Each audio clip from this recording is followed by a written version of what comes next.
In 1908, a Norwegian industrialist named Christian Mustad made a purchase that should have been the crown jewel of his estate. He bought a vibrant, chaotic landscape from a dealer in Paris, painted by the avant-garde master Vincent van Gogh. But shortly after hanging it, Mustad hosted a dinner party that included a distinguished guest, August Pellerin. Pellerin was the Norwegian consul in Paris and a major art collector, but he was also something else, the owner of Astra Margarine, a fierce business rival to Mustad's own commercial empire. Pellerin took one look at the canvas and pronounced it a fake. Rattled by the judgment of his rival, Mustad did not sell the painting. He banished it. For the next 6 decades, the canvas sat rotting in an uninsulated attic. The family referred to it only as the fake. They were wrong. The business rival was wrong, and the experts who rejected it again in 1991 were wrong. This is the story of sunset at Montmajour and how modern forensics proved that a failure hidden in the dark was actually a masterpiece from the height of Van Gogh's golden period. To understand why this asset was lost for a century, we have to understand why it was rejected twice. In 1991, Mustad's heirs brought the painting to the Van Gogh Museum. The curators dismissed it. Their reasoning was based on traditional connoisseurship, the subjective eye of the expert.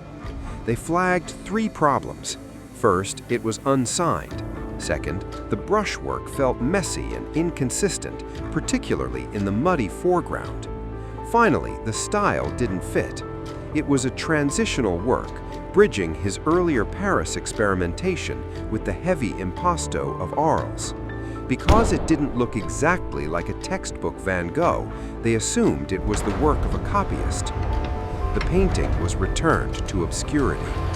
It would take another 20 years for technology to catch up to history. In 2011, a new investigation began. This time, the museum didn't rely on opinion. They relied on a forensic trifecta: engineering, chemistry, and archives. First, the engineering. Researchers Rick and Don Johnson from Cornell and Rice universities used algorithms to digitally map the thread count of the canvas. They discovered that the weave pattern of the rocks of verified painting hanging in the Houston Museum of Fine Arts was a perfect match to the Attic Van Gogh. This was the fingerprint.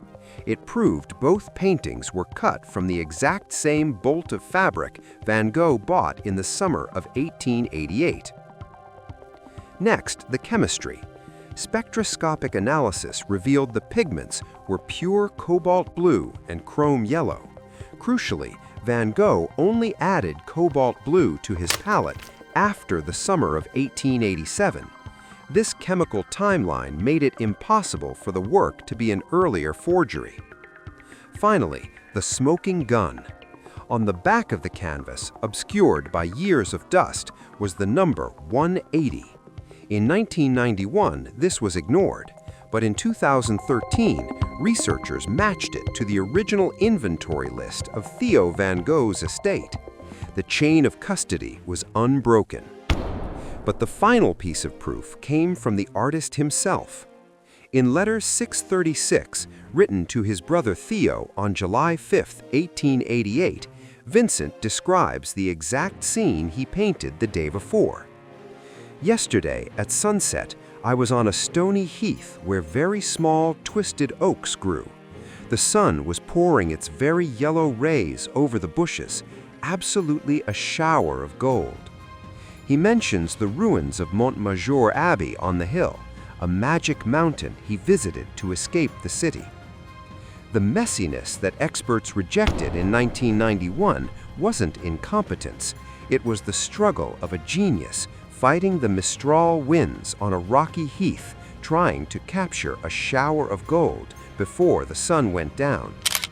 In September 2013, Sunset at Montmajour was unveiled as the first full-size Van Gogh canvas discovered since 1928. For the luxury investor, the lesson is stark. The difference between a worthless fake and a 9-figure asset wasn't the art itself, it was the data. Value is not just about what you see on the canvas, it is about the weave, the pigment, and the provenance that lies beneath. This is Luxury History. Subscribe to find the value in the past.